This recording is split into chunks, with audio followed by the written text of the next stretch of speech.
Ассаляму алейкум, хайрлах шамлар. Добрый вечер. В эфире телеканала АТР вы смотрите информационно-аналитическую программу «Бугунь». В студии для вас работаю я, Гульсум Халилова. И следующие 4 часа в этой студии с гостями мы обсудим основные новости и события сегодняшней информационной повестки дня, которые непосредственно касаются временно оккупированного Крыма. Я напомню, что мы работаем в прямом эфире. На экраны ваших телевизоров режиссера периодически выводят номер телефона +3 8067 63 46 130. Звоните к нам абсолютно бесплатно по Вайберу. Можете присоединяться по скайпу atr.tv. Это наш адрес. И не забывайте подписываться на наш YouTube-канал. Там мы вещаем как в онлайн-режиме, так и выкладываем самые интересные фрагменты из наших эфиров. Выкладываем практически все наши программы в записи. Я рада представить гостя нашей студии Евген Махда, директор Института световой политики. Пане Евгене, витаем вас. Ассаляму алейкум. Добрый день. Я предлагаю наш эфир начать со следующего информационного сообщения. Стало известно, кто именно представит Соединенные Штаты Америки на саммите Крымской платформы, а именно это будет министр транспорта США Питер Бутиджич. Давайте послушаем цитату лидера крымстарского народа Мустафы Джемилева, который, собственно, сообщил об этом, і начнем нашу беседу.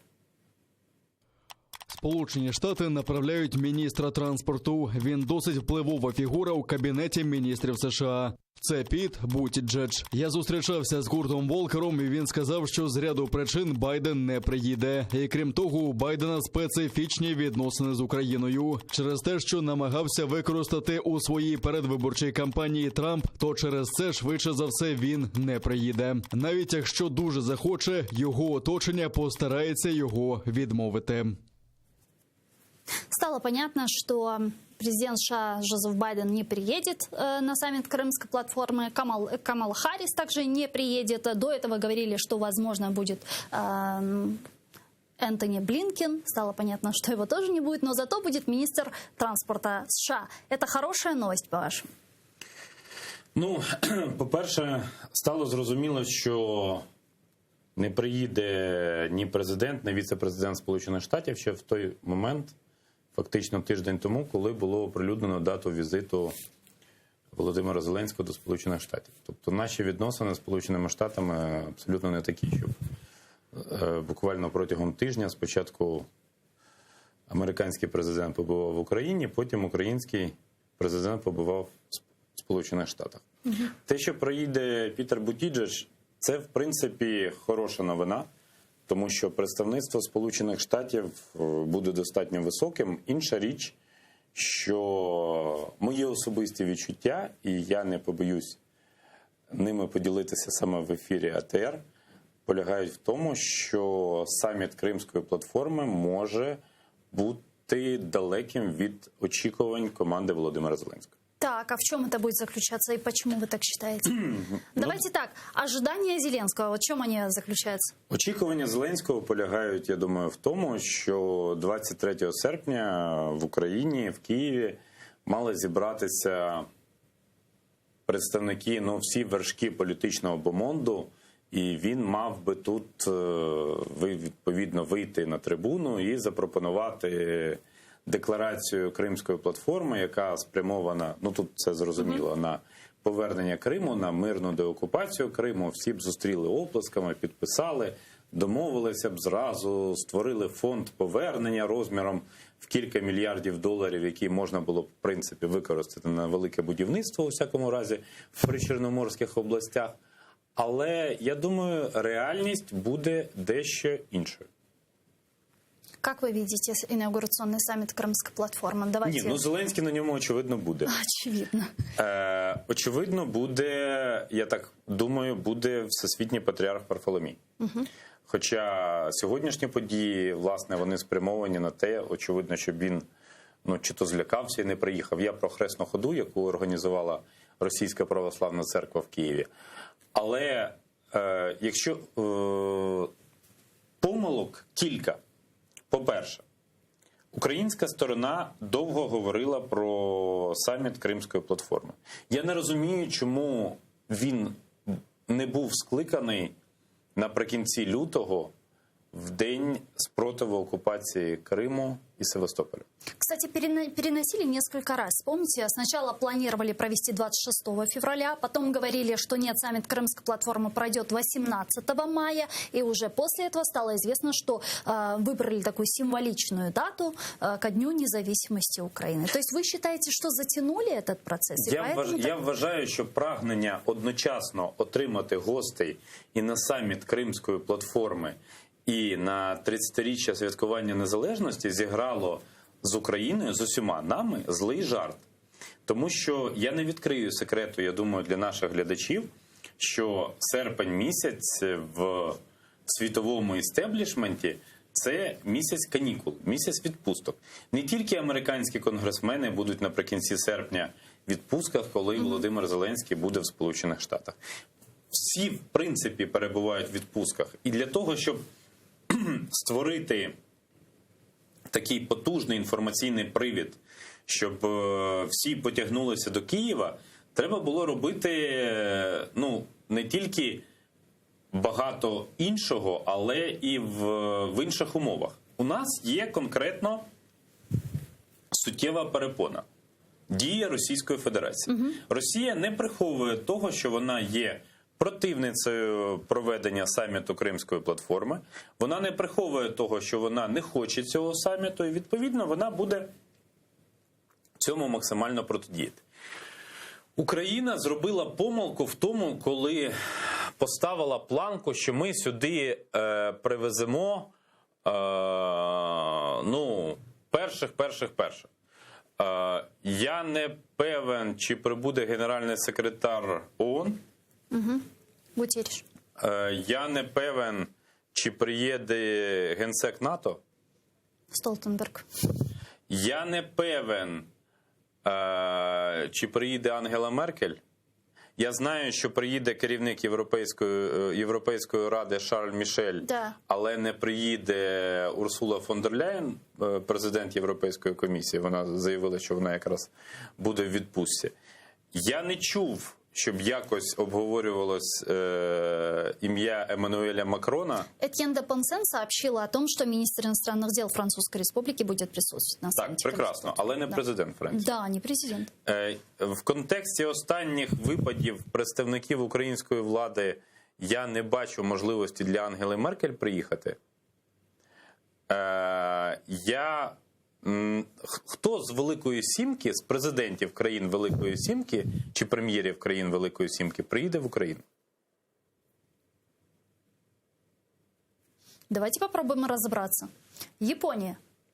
Якраз країна, у якої є Курили. Україна наскільки опрацювала? В інформаційному просторі. Ні. Я згоден з логікою українського МЗС, що ми не оприлюднюємо список гостей максимально довго. Я сподіваюся, що максимально довго це не до 22 серпня. Я розумію, що це шальки терезів. Це абсолютно зрозумілий процес. І що ми протидіємо сильному супротивнику. Але логіка, що ми привеземо топів, вона є хибною. Україні, на мою думку, куди більш важливими є люди, які прибудуть як спецпредставники своїх президентів, прем'єрів, парламентів тощо. Чи буде спецпредставник Європейського Союзу з питань реінтеграції Криму? Не факт. Чи буде спецпредставник Сполучених Штатів? У них є, до речі, Кримська декларація ще Майка Помпео. Да. І вони її не скасовували, тобто немає такої практики. Тобто якщо є ця Кримська декларація, нею Сполучені Штати керуються надалі. Буде вона існувати надалі? Тобто буде спецпредставник? Ми на сьогоднішній момент не знаємо. І посада спецпредставника, вона, на мою думку, менш вразлива. Який сенс Росії і як Росія може боротися, наприклад, спецпредставником, з появою спецпредставника Сполучених Штатів, коли вони не можуть на це вплинути. Тому, обравши таку хибну логіку, тобто логіку, знаєте, Vanity Fair, так? Україна, як на мене, зробила серйозну помилку. Так давайте посмоделируем. Окей, давайте представим. 23 августа проходит инаугурационный саммит Крымской платформы. К примеру, приезжают различные представители тех или иных стран, которые сказали, что вот мы точно участвовать будем. Возможно, это будет на уровне министров иностранных дел. Возможно, мы увидим несколько президентов, по крайней мере, стран Балтии, которые... Приїдуть президенти країн Балтії, приїде, очевидно, президент Польщі, це було вже заявлено. Да. Так. А как же Турецкая республика? Ви знаєте, тут цікава ситуація, тому що насправді візит президента Ердогана – це, безумовно, в політичному сенсі ключовий момент. Тому що Туреччина Україну активно підтримує і активно з Україною працює. Але навіть якщо Ердоган з тої чи іншої причини не приїде, я зараз скажу чому, то якщо приїде, наприклад, міністр закордонних справ Мевлют Чавушоглу, то це не буде дипломатичною поразкою України, тому що у нас існує квадрига міністрів закордонних справ і міністрів оборони, у нас існує достатньо інтенсивна співпраця. Я думаю, що Анкара пропонує Україні по дипломатичних каналах, щоб приїхав не... Тобто, що Ердоган приїде в тому випадку, якщо Україна достатньо швидко підпише угоду про зону вільної торгівлі, яка для Туреччини більш вигідна, ніж для України. Це теж дипломатія. Тобто, кожна країна в цьому сенсі відстоює свої інтереси. Нічого дивного в цьому немає. А как вы думаете, визит Реджепа Таyyипа Эрдогана сюда, в Украину, и участие непосредственно в саммите Крымской платформы может ухудшить отношения с Россией и Турецкой Республики? Звичайно, це абсолютно очевидно, що це не покращить відносини Анкари і Москви. Це зрозуміло, але вы знаете... Я просто к чему спрашиваю? Помните, некоторое время назад в Министерстве иностранных дел Украины говорили о том, что Россия угрожает и шантажирует различные страны, чтобы они не принимали участие на саммите Крымской платформы. Что, собственно, мы видели с Турцией после визита президента Украины Зеленского, когда Реджеп Таyyип Эрдоган выразил поддержку территориальной целостности Украины, сказал, что Турция будет участвовать на саммите, а пошла вот эта туристическая война. А Россия перекрыла, значит, полеты и так далее. Вот может ли Турция поддаться такому шантажу? Дивіться, Туреччина з 2014 року, з моменту загарбання Криму, вона не змінює свою позицію, вона є послідовною в тому, що вона підтримує територіальну цілісність України. Власне, і є багато аспектів двосторонньої співпраці. Спроби Росії шантажувати не тільки потужну, як таку країну, але й країну, яка є членом НАТО, вони виглядають, можливо, зухвалими для глядачів російських телевізійних каналів, але я не розумію практичного сенсу, тому що я б сказав, в політичному образі Ердоган і Путін, вони чимось схожі. Тільки Туреччина свого часу дозволила собі збивати російський бомбардувальник, а от Росія подібних жестів стосовно Туреччини собі не дозволяла.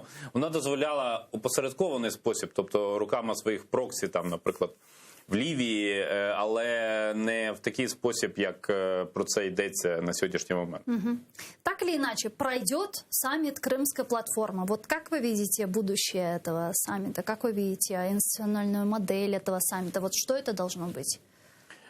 Це має бути багатошарова платформа, якщо хочете, це має можна порівняти з офісною будівлею, де є кілька різних поверхів, і на найвищому, відповідно, керівники держав, які освячують цей процес, нижче представники державних органів, які взаємодіють, під цим ще поверх, де формуються відповідні економічні моделі, і найнижчий поверх, найбільш, якщо хочете, такий масовий, для тих людей, для тих громадян України, для яких повернення Криму є важливим процесом, і вони до цього ставляться небайдуже. Так, а если теперь говорить о содержании Крымской платформы, о содержании саммита Крымской платформы, что там внутри должно быть? Вот если мы говорим о наполняемости, что это? Якщо ми говоримо, що офіційна українська сторона до останнього не відкриває список гостей, то як же я можу сказати, що безпосередньо там буде, крім формальних заяв? Очевидно, буде... Министерство иностранных дел говорят, что будет подписана и представлена некая Крымская хартия. Да? Это документ, над которым, насколько я понимаю, сейчас уже работают в Министерстве иностранных дел Украины, работают в постоянном представительстве президента Украины. И очевидно, что эта декларация будет представлена на саммите Крымской платформы. Очевидно, что Украина предложит поставить подпись под этой декларацией различные страны. Но вот что в ней такого должно быть? Подібна декларація, вона є безпрограшним варіантом. Адже, а хто скаже, що він проти повернення Криму? Крім Росії. Яка ще країна? До речі, Китай же. Поки я не бачу великих перспектив побачити китайських представників в Україні. А вообще Китай мог бы приехать на такой саммит, на саммит Крымской платформы, где обсуждаются нарушения прав человека на оккупированной территории и так далее? Ні, це не відповідає китайській офіційній політиці, звичайно. Так я ж об этом. Але ж ми на офіційному рівні робимо реверанси Китаю, то відкликаємо свій підпис під заявою про права уйгурів, то керівники партії влади говорять, що вони хочуть бути як в КПК, в комуністичній партії Китаю. Якщо такі реверанси заради кредиту якогось розміру, просто тут треба розуміти, що кредит, наприклад, розміром в мільярд чи 2 мільярди доларів, це бентежить мою уяву, вашу уяву, уяву пересічного глядача. Для української економіки це не критична сума насправді. Вона не є такою, без якої українська економіка не зможе функціонувати. В Україні набагато гостріше стоїть проблема не стільки фінансових ресурсів, скільки їх ефективного використання. Возвращаясь к декларации, которую мы с вами обсуждали и не закончили, перешли на Китай. Что в этой декларации должно быть? Що Крим має повернутися в Україну. Так це і кожен день. Тут же важливі будуть підписи. Одна справа, якби під цим підписалися Гульсум Халілова і Євген Магда. Інша справа, коли будуть підписуватись. Але, знову-таки, ми ризикуємо зіткнутися з дисбалансом. Коли міністр транспорту Сполучених Штатів, звичайно, уповноважений з відповідними директивами, і президент, скажімо, Польщі. Певний Росія, і це не секрет, вона це буде використовувати в своїх пропагандистських матеріалах, що вони зразу візьмуть список і подивляться, скільки президентів, скільки прем'єрів, скільки спікерів парламенту, скільки міністрів і таке інше. Так, подождите. Организация Объединенных Наций, Парламентская ассамблея Совета Европы, ОБСЕ и так далее. На этих платформах принимаются различные резолюции с призывом России срочно уйти с Крыма, прекратить оккупацию, прекратить нарушение прав человека, прекратить милитаризацию Крыма, акватории Азовского, Черного моря и так далее. Различные страны голосуют, это фактически они ставят подпись под этой резолюцией, правильно? Там всі рівні, всі представники, посли країн при Організації Об'єднаних Націй, чи всі представники країн в Парламентській асамблеї Ради Європи, вони є між собою внутрішньо рівними. І немає такого дисбалансу. Наш саміт Кримської платформи буде, у всякому разі, перший, інавгураційний, засновчий. Він буде в якомусь сенсі ситуативним. Я просто к чему веду? Может, это должна быть не просто декларация с правильными, нужными тезисами, которые, в принципе, мы озвучиваем уже 7 лет, озвучиваем на различных международных платформах. Эти тезисы есть в различных резолюциях и так далее. Может, все-таки в этой декларации должна быть какая-то дорожная карта по деоккупации Крыма, под которой поставят подписи те или иные представители различных стран, и уже будут разрабатывать механизмы возвращения Крыма, чтобы это не было просто каким-то рамочным документом, просто очередная поддержка нашей территориальной целостности. Тобто ви вважаєте, що представники інших держав мають поставити відповідний підпис, взяти на себе зобов'язання сприяти поверненню Криму в Україну? Я розмишляю. Добре, давайте розмірковувати разом. От ми зараз з вами припустимо поки що подумки, вийдемо зі студії на вулицю і спитаємо пересічних киян, які будуть йти нам на зустріч. Чи відомо їм про якусь стратегію реінтеграції Криму? Як ви думаєте, як багато з них дасть нам позитивну відповідь? Я не уверена, что большинство. Но я думаю, что часть наверняка знает, что Украина приняла стратегию деоккупации. Яка частина? Я боюсь, що ця частина буде в межах статистичної похибки. Тобто 2-3% людей, яких ми зустрінемо в столиці України. Тобто я не бачу потужної інформаційної політики. Тобто, як, знаєте, класичний приклад, що Карфаген має бути зруйновано, то я не бачу постійно, я не бачу цього сигналу, який по колу ходить між президентом, прем'єром, секретарем РНБО, міністром оборони, міністром закордонних справ, тощо, які кожну свою промову завершують. Крим, слава Україні, Крим буде українським. Слава Україні, Крим буде українським. Ви це чуєте? Може, я тільки не чую, може, в мене проблеми зі слухом, я не знаю, але я цього не чую. Может, как раз-таки крымская платформа и направлена на то, чтобы поднять тему Крыма еще на первую страницу информационной повестки? Але ж у нас головні виходять закордонні гості, не українські, власне українські. У нас есть стратегия деоккупации Крыма. Так. Вона розшита в конкретні заходи. От я про що? Стратегія є, безумовно, і ніхто ж не заперечує її існування. Но еще просто не разработали, насколько я понимаю, план реализации этой стратегии, который дали 4 месяца после ее принятия. Может, мы увидим какие-то активные действия? Можливо, це буде під час інавгураційного саміту Кримської платформи. Можливо. Але інформаційний супровід наявності стратегії, на мою думку, провис. Тому що стратегія існує, добре існує, як багато інших бюрократичних документів. Просто доки сотні тисяч, мільйони громадян України не знайдуть своє місце в цій стратегії, вона хороший документ, правильний, але не працюючий. По итогу, вот к чему мы пришли? Що на нас очікує саміт Кримської платформи, який може не виправдати очікування Володимира Зеленського і інших представників української влади. А сейчас можно что-то исправить или уже поздно?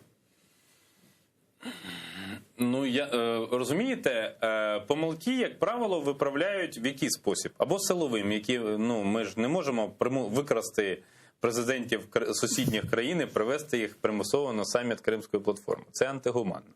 Або ми маємо створювати якісь преференції, або ми маємо в якийсь спосіб діяти, щоб на це наші сусіди, наші партнери реагували. Наскільки, знову-таки повертаючись, ми чорноморська країна, ми точно гарантуємо, що приїде президент Молдови, президент Румунії, президент Болгарії, президент Грузії. Якраз з Грузією начебто у нас відносини покращились, а усі інші приїдуть. Опять мы же возвращаемся к тому, что мы пока не знаем, потому что списки тех, кто примет участие, не опубликованы. Так, тобто ми поки що сподіваємось на диво. Выходит, что так?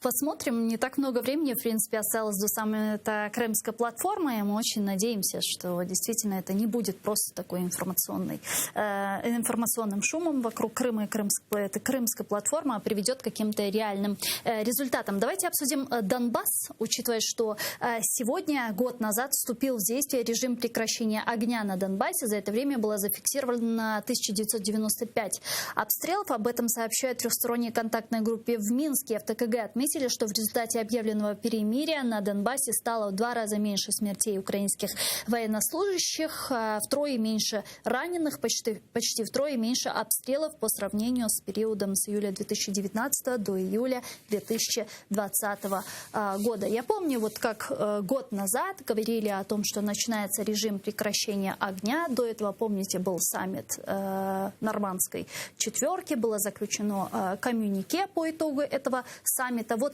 Чего в направлении Донбасса, урегулирования ситуации конфликта на Донбассе мы добились за этот год? Ми поступили з кількома стратегічними ділянками лінії зіткнення. Ви про розведення? Так. Ми ледь не створили консультативну раду при ТКГ за участю представників окупованих територій. Ми здійснили ще один останній в квітні минулого року, після цього більше їх не було, обмін полоненими, в якому де, якщо я не помиляюсь, на підконтрольну територію повернулося всього 2 з 20 людей, які безпосередньо воювали в зоні операції Об'єднаних сил. Ми отримали статтю вже не так давно Путіна про те, що росіяни та українці – єдиний народ. Ми боїмось називати речі досі своїми іменами, що у нас і надалі на офіційному рівні триває словосполучення «та сторона» і так далі. Ми отримали суттєві проблеми з Nord Stream 2. Ми, це паралельна лінія, але зусилля Володимира Зеленського обговорювати Nord Stream 2 в форматі Нормандської четвірки, вони ні до чого не призвели. Тому що, насправді, 3 з 4 країн Нормандської четвірки, вони підтримують створення Nord Stream 2, а за бажання і Nord Stream 3. Тому тут якраз, на жаль, Україна не має чим похвалитися. А вы затронули тему статьи Путина, недавно опубликованную об историческом единстве русских и украинцев. А как она непосредственно связана с конфликтом, с войной на востоке Украины? Вот этой статьей можно ли говорить о том, что Путин готовит некую инкорпорацию или полностью аншлюз Украины? Дивіться, там є така фраза, що Донбас Україні не потрібен. Вона достатньо чітко там звучить. Я не буду зараз переповідати, я думаю, що наші глядачі так чи інакше цю статтю бачили, але Донбас Україні не потрібен. А тим часом Росія там роздала за останній час понад 600 тисяч паспортів громадян Росії, і власники цих паспортів в вересні братимуть участь в виборах до Державної думи Російської Федерації. І повірте, спочатку в Державній думі Російської Федерації, а потім в ПАРЄ з'являться люди, які воювали проти України на Донбасі. Чи були топ-менеджерами тамтешніх окупаційних адміністрацій. Это угроза нашей национальной безопасности. Це свідчення того, що Росія буде раз по раз розігрувати карту України як failed state, держави, яка не спроможна ефективно захищати власні інтереси. Це абсолютно зрозуміло. В Польше прокомментировали статью президента России Владимира Путина. Там сказали, что попытки навязать Путина свою историю, в частности, что украинцы являются русскими и малороссами, не имеют шансов на успех, так как не опираются на правду. Об этом заявил заместитель министра иностранных дел Польши Мартин Пшидич. Давайте послушаем его цитату. Звісно, ця суперечка пам'ятей досі триває і буде тривати. Прикладом цього є негайна реакція Володимира Путіна, який у своїй статті відразу після нашої декларації прагнув показати, що українці насправді росіяни чи малороси, як це хочуть подати нинішні ідеологи Москви. Але мені здається, що історію не можна викривити повністю, не можна змінити ніякими спробами фальшивої інтерпретації, як намагається Москва. Вони приречені на поразку, тому що не спираються на правду. Как вы думаете, почему именно сейчас Путин решил высказаться на эту тему? Почему ему было важно именно сейчас это сделать? Є два фактори. По-перше, наближається 30-річчя незалежності України, і він не хоче, щоб ми відсвяткували 30-річчя нашої незалежності в святковому, а не в робочому режимі протистояння з Росією. А по-друге, він відчуває певну слабкість української влади і тому намагається максимально її розхитувати для того, щоб створювати для себе більший простір для маневру. Якщо ви прослідкуєте за подіями, які відбулись за 2 тижні після публікації цієї статті, то ви побачите, що були не тільки тлумачення там з боку Путіна, розшифровка, з боку Піскова, було ще рішення вивчати цю статтю в частинах та підрозділах російської армії. Да. І була спроба позов міждержавної скарги, даруйте, до Європейського суду з прав людини. Тобто, і повірте, далі буде. Так это месседж кому? Внутреннему потребителю, Украине или Западу? Це такий темник універсальний, там щось 5 тисяч слів, які будуть розшивати і для Заходу, і для України, і для внутрішнього споживача. Абсолютно такий мультитул політичний. Западу какой месседж несет эта статья? Западу меседж простий. Залиште Україну, залиште її нам, ми з нею самі розберемося. Это связано вот с тем, что сейчас очень активно педалируется вопрос того, что Запад поступается интересами, национальными интересами Украины? Національними інтересами України може поступатися або не поступатися виключно Україна. Коли я чую слова про те, що, мовляв, Меркель зрадила українські інтереси, чи Макрон зрадив, чи Байден зрадив, це просто дурниці, нісенітниці з однієї простої причини. Ніхто з них не обіцяв захищати українські інтереси. Взагалі ніхто. Вони не присягалися цього публічно. Вони публічно присягалися захищати інтереси власних держав. Українські інтереси мають захищати виключно українці і українські політики. Все. Но одна из этих стран гарантировала нам нашу территориальную целостность. Нам Росія гарантувала територіальну цілісність. І що з того? Россия напала, а те страны, которые также были подписантами Будапештского меморандума, разве не должны были более как-то четко определять свои действия? Не только на словах, не только декларативно. Ми, на жаль, протягом 20 років жили в умовах ілюзії того, що меморандум – це щось таке, що нас повністю захистить. Ми можемо далі жити в ілюзії того, що заява Німеччини та Сполучених Штатів про те, що вони підтримують територіальну цілісність України і будуть опиратися кліматичним змінам і багато чого іншого, це насправді щось інше, ніж згода на добудову Nord Stream 2. Це не так. Треба бути реалістами і розуміти, що захищати українські інтереси має лише Україна. І в цьому світі рахуються, якщо не з геть сильними, то в всякому разі з тими, хто якось опирається і буде опиратися надалі. Вот эти тезисы относительно того, что Запад поступается национальными интересами Украины, стали очень часто появляться, в особенности после заявления Ангелы Меркель относительно необходимости имплементации формулы Штайнмайера в украинское законодательство. И вот недавно, наверняка вы видели последнее интервью Кента, который сказал, что формула Штайнмайера не является решением для всех вопросов по урегулированию ситуации на востоке Украины. Давайте вместе послушаем его цитату.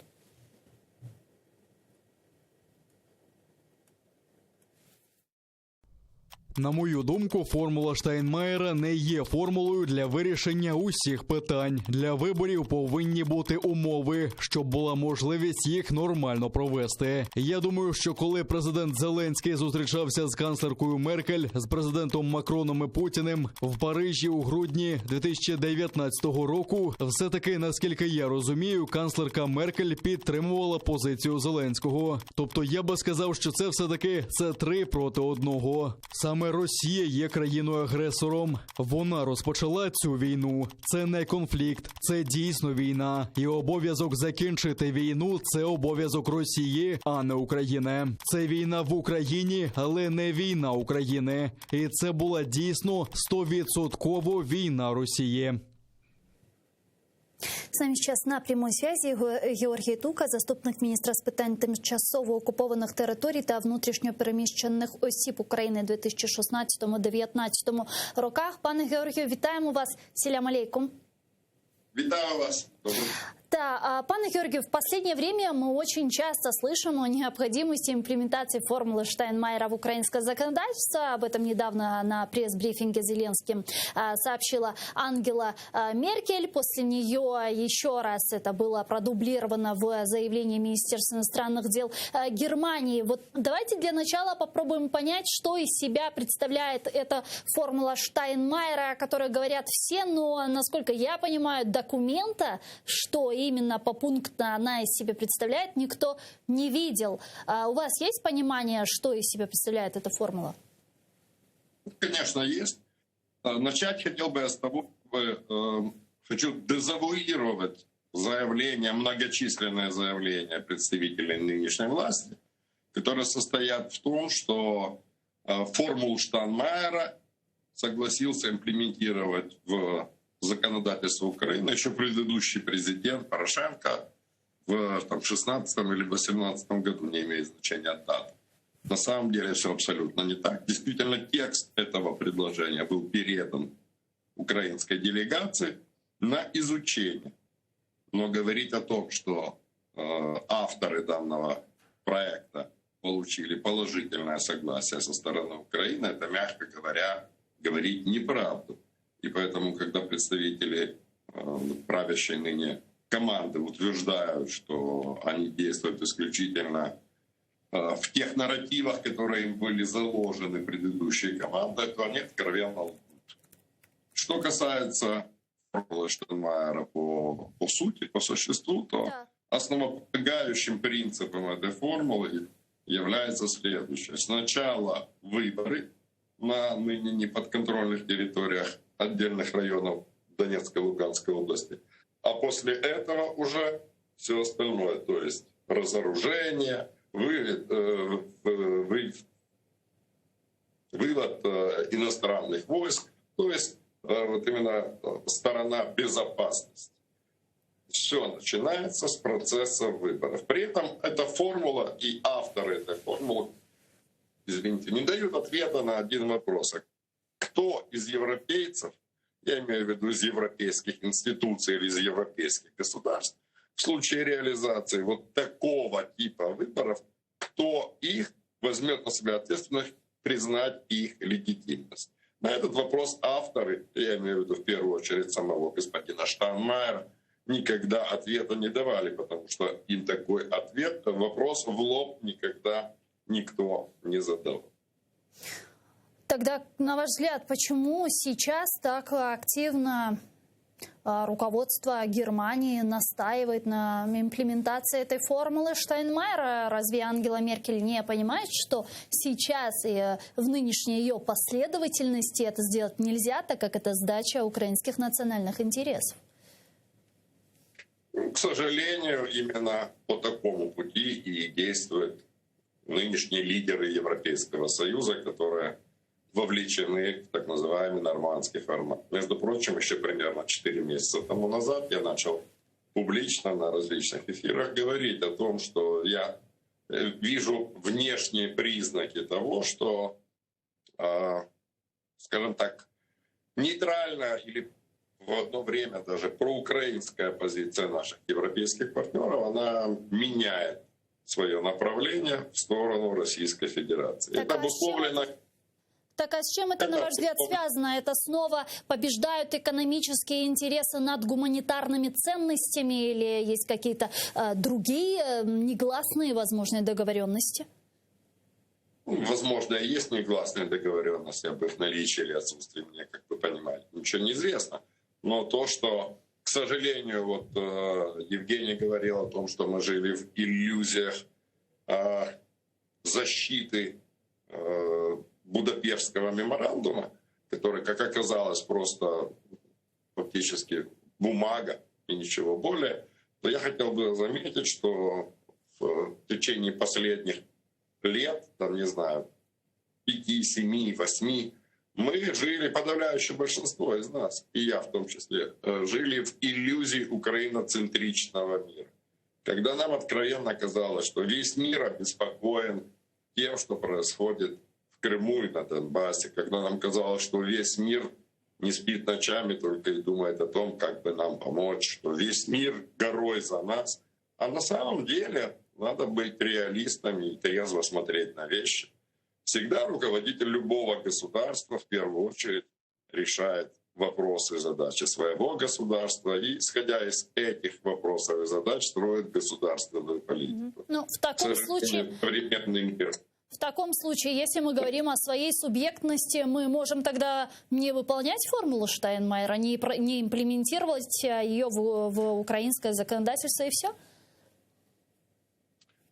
Здесь палка о двух концах. Во-первых, если бы Владимир Зеленский был проукраинским политиком или хотя бы мудрым человеком, он бы никогда в жизни подобную Филькину грамоту в Париже не подписал, взяв на себя подобное обязательство.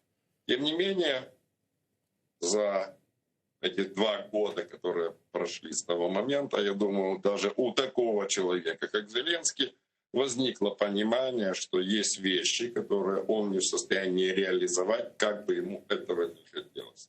У нас в Украине достаточно сил и средств не дать ныне действующему президенту реализовать взятые на себя обязательства в этом контексте. Так, и что дальше? Это вот так будет продолжаться вот эта игра в процесс, а Минские соглашения, нормандский формат, формула Штайнмайера, это, очевидно, просто игра в процесс, и насколько это долго будет продолжаться? С моей точки зрения, следующим, по идее, в ближайшее время с тезисами о необходимости имплементации формулы Штайнмайера должен прозвучать голос из Парижа. Я не знаю, на каком уровне это может быть, или президент Франции, или кто-то из французских чиновников. Я думаю, что Берлин и Париж в этом вопросе будут в унисон, в одну дуду. Если украинская сторона поддастся на подобное давление, с моей точки зрения, это давление, то непосредственно это вызовет, по крайней мере, скажем так, очень активное сопротивление определенной части народа Украины по отношению к действиям нашей украинской власти, что приведет к дестабилизации ситуации внутри нашего государства. Поэтому, с моей точки зрения, Зеленский должен использовать все способности нашей дипломатии, которую он еще не до конца уничтожил, для того, чтобы пояснить позицию Украины четко и уверенно. Мы может быть, и по разным причинам совершили необдуманный поступок, взяв на себя подобное обязательство. Выполнить их мы не в состоянии, да и желания у нас. Сорвался у нас, к сожалению, сорвалась связь с Георгием Тукой, который был с нами на прямой связи. Чухсагу у нас, пана Георгию, если вы нас слышите. Нет, сорвался. Да, что-то со связью. Да, пана Георгию, зараз чуємо вас.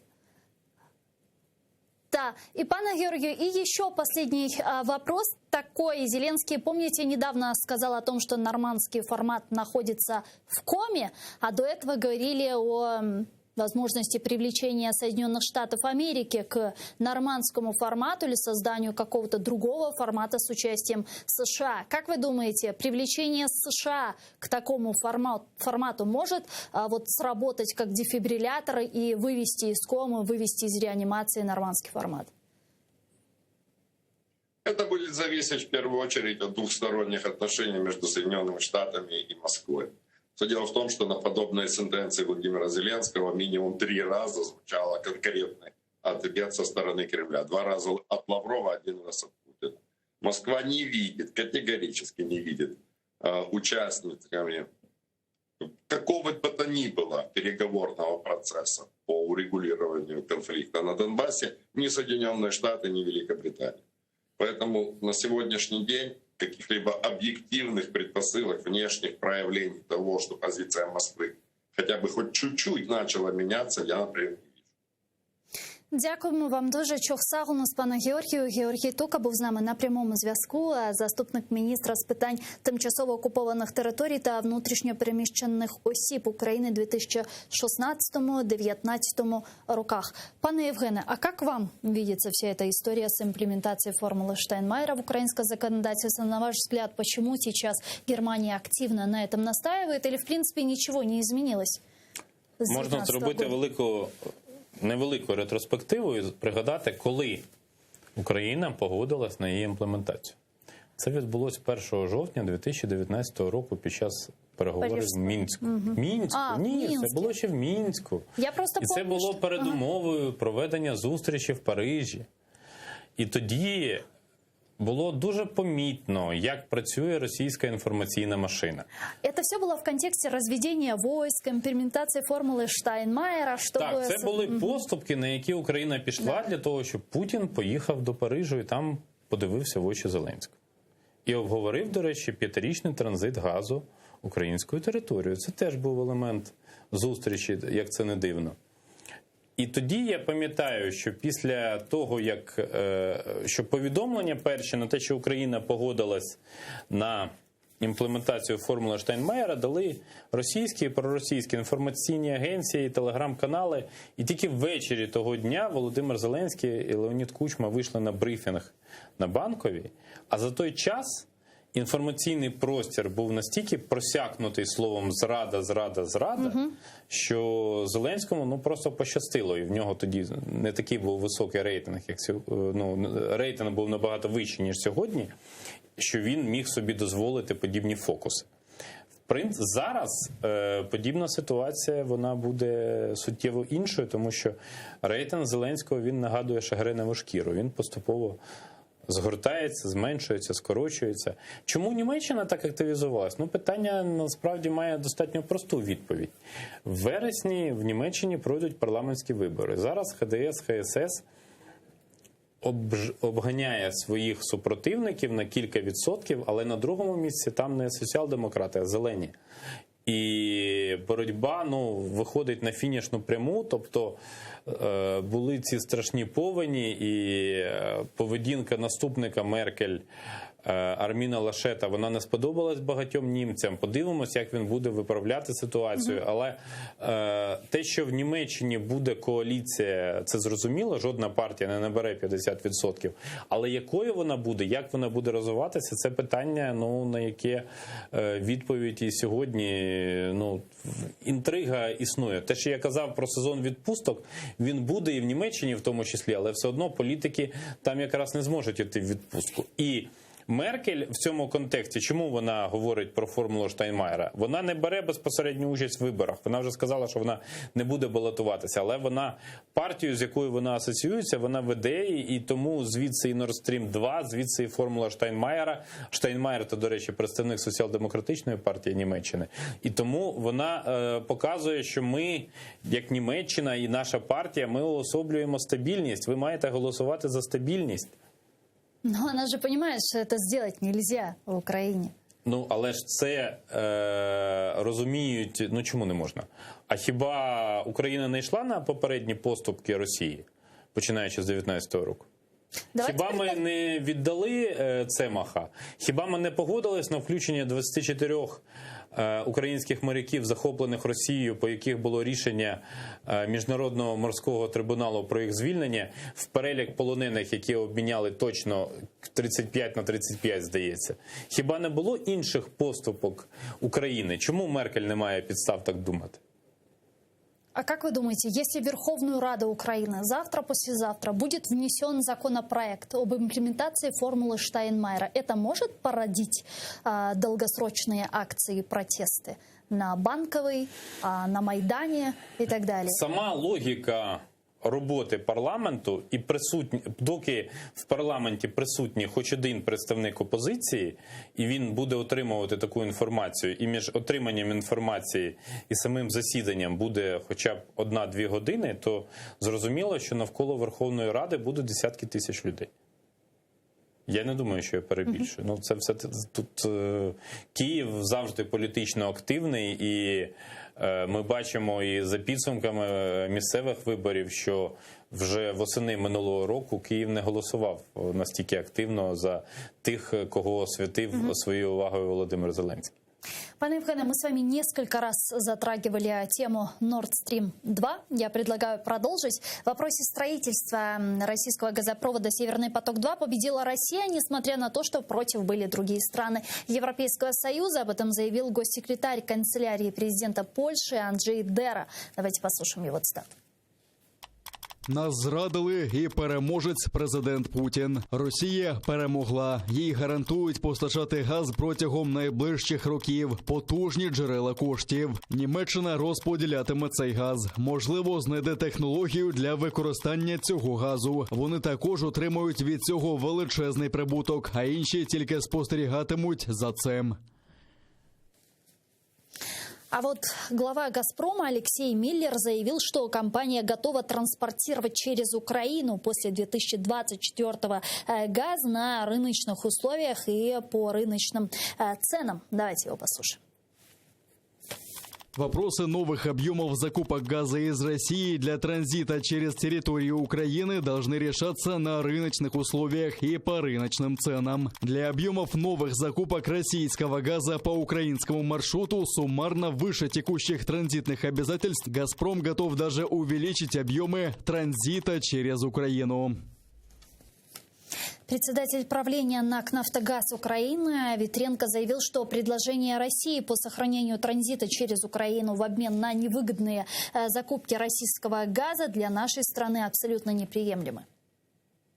По-перше, це можна поєднати з попередніми заявами Путіна, які фактично полягають у тому, що вони хочуть, щоб Україна напряму домовлялася з Росією. Але ці домовленості, і Путін натякає на це прямо, включали й імпорт російського газу. І так завжди було, що росіяни наполягали, щоб ми купували багато російського газу за ціною, яка є значно вищою за ринкову. І наслідком усього цього було те, що ми в середньому сплачували на 5 мільярдів доларів більше за російський газ, ніж ми отримували за транзит. Ось таке продовження транзиту, коли Україна ще має доплачувати Росії, нам не потрібне. А вот генеральный директор оператора ГТС Украины Сергей Макогон заявил, что официальная договоренность США и Германии о завершении строительства российского газопровода – это лишь первый раунд в борьбе, который Украина будет вести и в дальнейшем. Ми повинні примножити наші зусилля і шукати нових союзників, нові підходи та боротися далі. Навіть якщо зараз Північний потік запуститься на повну потужність, то обмеження щодо використання ОПАЛ призведуть до того, що Північний потік зможе використовуватися тільки на 70-75% своєї потужності. Поки що ця декларація – це тільки перший раунд. Основна боротьба в нас ще попереду. Сергій Фурсайн, інвестиційний банкір, зараз з нами на прямому зв'язку. Пане Сергію, вітаємо вас. Салям алейкум. Добрый день.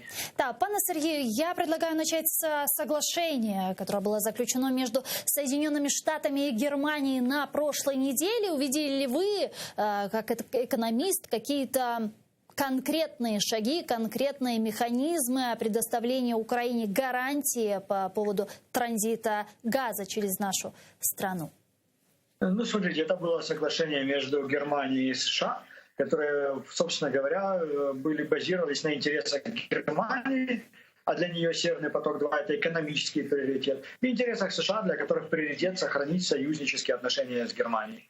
В рамках этого Украина, это был только жест доброй воли, то, что они упомянули Украину. И говорить о каких-то гарантиях просто не может быть. Ну вот на самом деле Германия не может гарантировать поведение России. Точно так же, как Соединенные Штаты не могут гарантировать поведение России.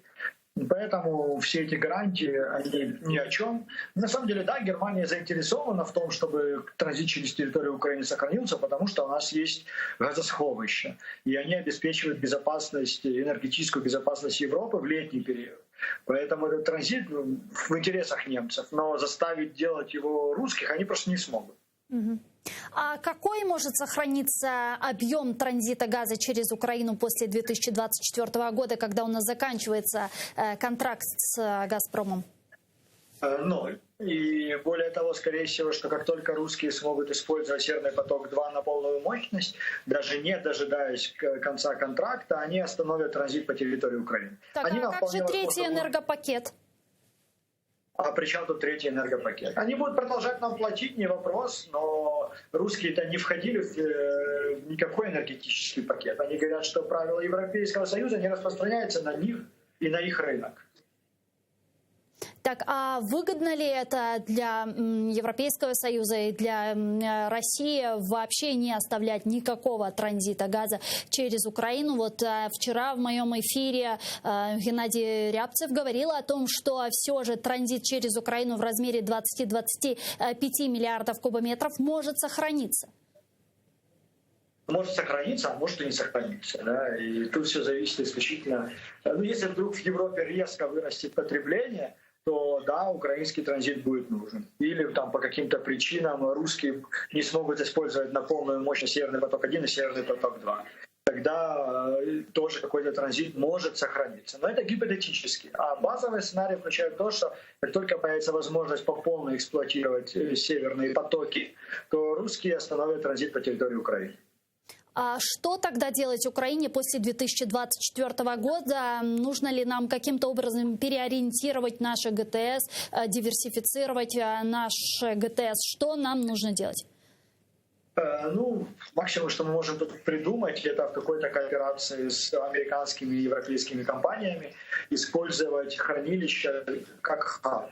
Для того, чтобы летом с запада на восток закачивать газ, который там экспортируют те же американцы, привозят в Европу, сжиженный газ, закачивать его в наши хранилища для того, чтобы зимой его выкачивать обратно. То же самое могут делать европейские компании, которые вот в прошлом году, когда были колебания, когда газ падал летом в цене, в этом году просто этого не происходит. А в прошлом году, когда это нормальная сезонность была, то европейские компании закупали газ летом, закачивали в украинские газовые хранилища, а зимой выкачивали обратно. Пане Сергею, по поводу Германии мы изначально понимали и видели, что «Северный поток-2» для них очень важен, необходимый. Они будут до последнего настаивать на завершении его строительства, несмотря на санкции, введенные со стороны Соединенных Штатов Америки. Тут ситуация однозначная. Мы понимали, что для Германии «Северный поток-2» – это такая священная корова. А вот в отношении Соединенных Штатов Америки ситуация немного неоднозначная, как заявляют многие эксперты, потому что вот после того, как Джозеф Байден пришел к власти, вы наверняка также помните, что он резко, категорически высказывался против «Северного потока-2». И вот сейчас риторика немного изменилась, наверное, даже кардинально изменилась. Как вы думаете, почему и так ли это на самом деле? Ну, смотрите, американцы до сих пор резко и категорически негативно высказываются о «Северном потоке-2». Но позиция их по санкциям определяется позицией Германии. А именно, для того, чтобы противостоять в том числе России, но в основном, конечно, Китаю, американцам нужно трансатлантическое единство. Им нужно, чтобы в НАТО было единство, а тут ключевой союзник – это именно Германия. И когда вы хотите добиться союзнических отношений, для того, в том числе, чтобы бороться с негативным эффектом в России, вам нужно нормальные доверительные отношения с союзниками. И в рамках таких отношений не укладывается, когда вы вводите санкции против ваших же союзников. А только санкции против немецких компаний, немецкого бизнеса могли бы остановить строительство «Северного потока-2». Собственно говоря, выбирая между двух зол, между тем, что Путин чуть-чуть укрепится за счет «Северного потока-2», и тем, что они могут потерять союзника, и борьба с Путиным точно так же осложнится, как и борьба с Китаем, безусловно, Китай сейчас главный оппонент для Америки, то они выбрали меньшее зло, а именно возобновление сотрудничества с Германией за счет запуска «Северного потока-2». Дякуємо вам дуже, пане Сергію. Чохсагулна Сергій Фурса був з нами на прямому зв'язку, инвестиционный банкир. Пане Евгене, действительно ли все так ужасно выглядит с «Северным потоком-2»? Действительно ли после 2024 года мы можем полностью лишиться транзита газа через нашу страну?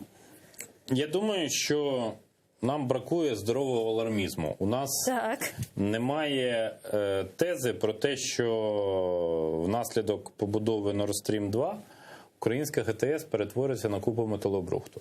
І немає цього усвідомлення. І вже кілька років, як немає пошука партнера для того, щоб створювати консорціум для управління газотранспортною системою. Ми вже кілька років від цього як відмовились, попри те, що було здійснено анбандлінг Нафтогазу. І, відповідно, є окремо магістральні трубопроводи, є окремо Нафтогаз. І у нас дійсно є підземні сховища газу, які є найбільшими в Європі. Там понад 30 мільярдів кубометрів, ні в кого іншої держави такого немає. Але... Так що, виходить, ми розраховували на те, що все-таки «Северний поток» не достроять?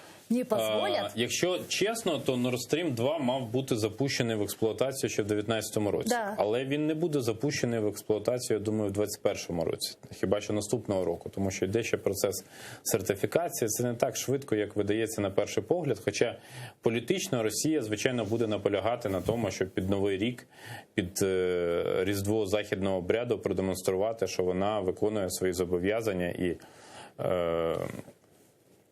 буде постачати газ напряму. В чому економічна логіка цього? В тому, що Росія Німеччині постачатиме газ без країн-транзитерів напряму. І от слова Марціна Пшидача, заступника міністра закордонних справ Польщі, вони звучать не випадково так тривожно, тому що Польща теж втрачатиме гроші від транзиту, але Польща до наступного року, осені наступного року, має завершити будівництво трубопроводу Baltic Pipe і купувати газ здебільшого Скандинавії. Вона навіть не продовжила контракт на закупівлю російського газу з 23-го року. А от Україна нічим подібним похвалитися, на жаль, не може. Ми навіть інтерконектор з польською газотранспортною системою до цього часу ще не побудували, хоча рішення про це ухвалено 6 років тому. Тут у нас багато моментів. Можна говорити про те, що активно діють російські агенти впливу, можна говорити про те, що у нас змінюється політика, але факт лишається фактом, що ми лишаємося достатньо вразливими. І недостатньо просто говорити про те, що от ми проти Nord Stream 2. Ну добре, проти, але ж треба чимось це заміняти. Дійсно, працювати з країнами, які будуть отримувати російський газ, в тому числі, якщо ми перестанемо його отримувати, то нам же чимось треба заповнювати українську ГТС. Її економічна рентабельність передбачає, що 40 мільярдів кубометрів має нею як мінімум прокачуватись. Хоча її пропускна спроможність в 4-4,5 рази більше.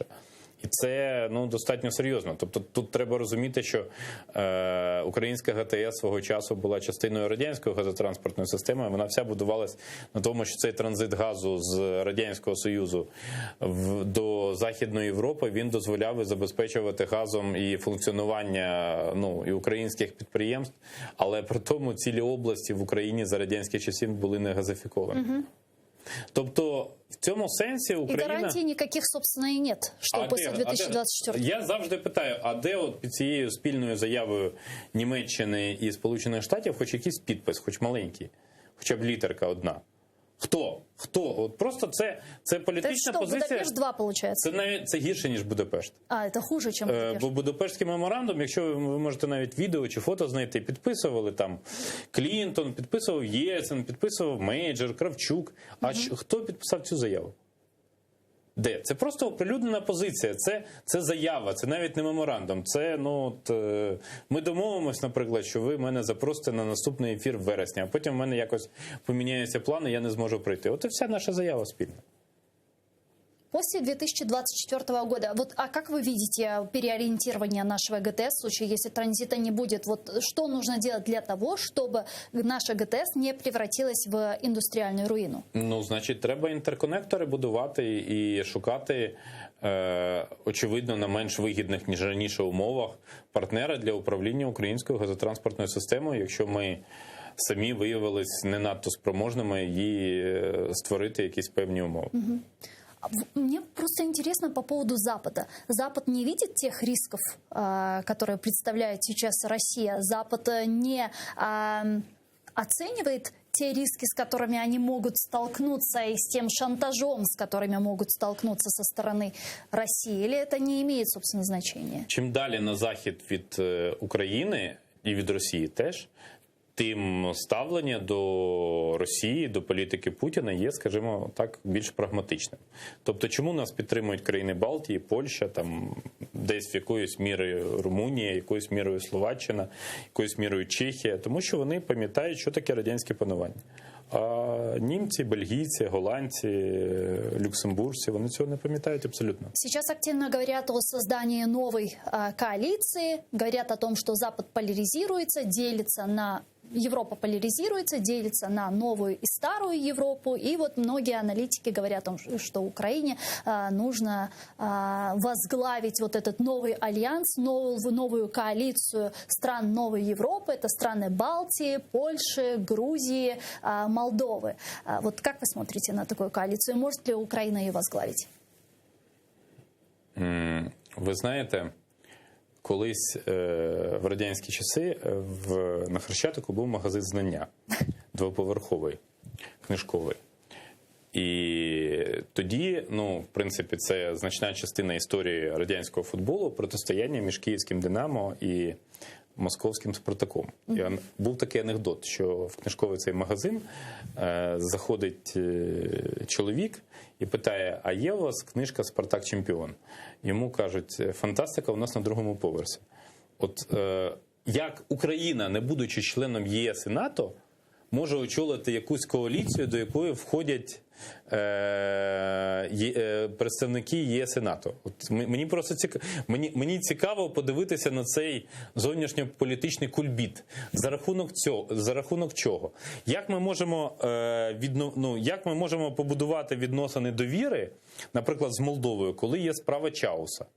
яку активно використовують і наші супротивники, в тому числі руйнуючи відносини. Як ми можемо побудувати довірчі відносини, повністю довірчі відносини з Грузією, якщо є Міхаїл Саакашвілі, який дуже любить коментувати все, що пов'язано з Грузією, це природньо, але не завжди його коментарі грають на користь.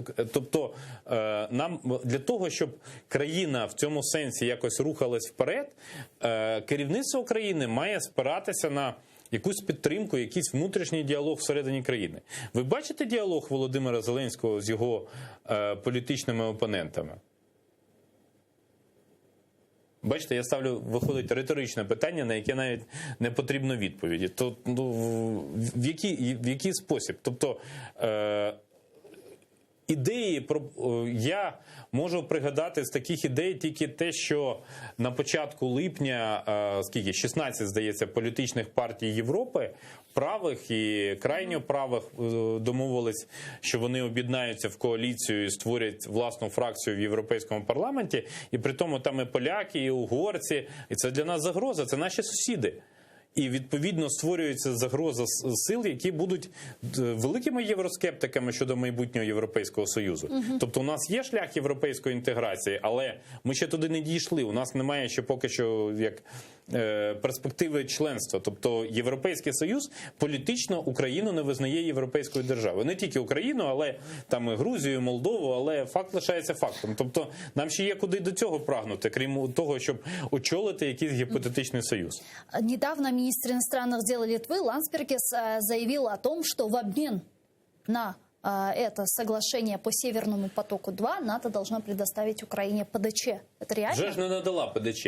Ну, тобто, можна тільки цінувати, коли представник впливової в Литві політичної династії, бо це онук Вітаутаса Ландсбергіса, достатньо легендарного, ну не достатньо, а просто легендарного литовського політика, він робить такі політичні реверанси перед Україною. Але я не можу уявити, що 30 країн НАТО, вони збираються на позачергову сесію для того, щоб надати Україні ПДЧ. Ну, на жаль, але це так. А що ми... Ну, це ж не тільки вопрос реформ, корупції і так далі. Як можна очікувати надання ПДЧ, коли, наприклад, Верховний суд ухвалює рішення про те, що звільнення судді Тупицького було незаконним, а Державне бюро розслідувань порушує проти суддів Верховного суду кримінальне провадження? Це європейська чи євроатлантична інтеграція? От мені просто цікаво. Да, у нас с этим проблемы. Проблемы с реформами, проблемы с судебной реформой, с реформой СБУ и так далее. Но, как вы думаете, в случае, если мы доведем до идеала эти все реформы, победим коррупцию, понятно, искоренить мы ее не сможем, это в принципе нигде невозможно сделать, но победим частично коррупцию, нас возьмут в НАТО? Дай Боже дожити. Це довгострочна перспектива.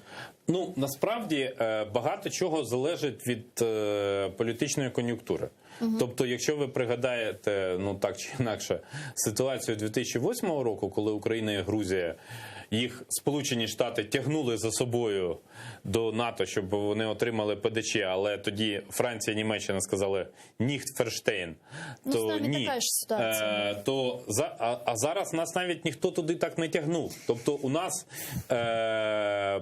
Починаючи з осені 19-го до весни 21-го, у нас питання ПДЧ взагалі не стояло. Ми повністю задовольнились приєднанням до програми розширеного партнерства в червні 2020 року, і питання ПДЧ не стояло аж до того часу, доки Путін не почав грати м'язами біля українських кордонів. Тоді у нас почалась риторика «хапай ПДЧ, вокзал рушає», або «хапай ПДЧ, а то Путін нападе». І відповідно, якщо хтось думає, що можна в такий спосіб, не маючи діючих послів при НАТО, у Туреччині, у США, там посол де-факто є, але де-юре нема, вона не вручила вірчі грамоти. При Європейському Союзі, в Китаї можна щось диво можна зробити в телевізійному ефірі. Коли дубль якийсь не вийшов, запис, тоді записуємо другий дубль. Ми спілкуємось в прямому ефірі, у нас так не виходить. Отак і дипломатія, це робота в прямому ефірі. Будь-яка проблема, будь-який недолік, він зразу вилазить і, от якщо ми зараз з вами розмовляємо, то я впаду з крісла. То зрозуміло, що кількість переглядів цього ефіру буде високою замість того, щоб всі, наприклад, слухали якісь розумні речі, про які ми з вами говорили. Пане Евгене, и последнее. 30 августа уже состоится визит президента Украины в Вашингтон. Чуда не ждать?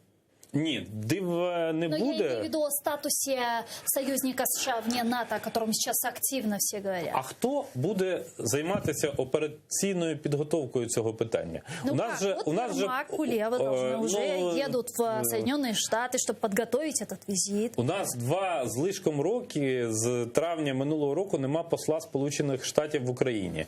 У нас на сьогоднішній момент, як я сказав, лише де-факто посол України є в Сполучених Штатах. Хто буде цим безпосередньо займатися? Ну це ж не такий момент, що от, знаєте, Володимир Зеленський записав відосик, а потім Джозеф Байден побачив і каже: «Вау! Дуже гарно, давайте». Ми знову таки, як ми жили в міфі про Будапештський меморандум, так ми зараз живемо в міфі, що Джозефу Байдену більше взагалі нема що робити, як підтримувати Україну. Повірте, в нього проблем і всередині України, і з іншими, навіть той самий і Афганістан, і Ірак, і відносини з Туреччиною, відносини з європейськими партнерами, більш передбачуваними, як правило, ніж Україна, теж вистачає. Тобто світ не є україноцентричним. Тут з паном Тукою можна лише повністю погодитися. В итоге это будет декларативная встреча? Ні, я думаю, що в підсумку це будуть чимало неприємних для Зеленського розмов за закритими дверима. Дякую дуже, пане Євгене. У нас Євген Магда, директор Інституту світової політики, був гостем нашей студии. Я с вами не прощаюсь. Мы прерываемся буквально на 5 минут, а далее вернемся в эту студию и продолжим наш эфир уже на крымско-татарском языке. Не переключайтесь. Корушкенджи Деслар.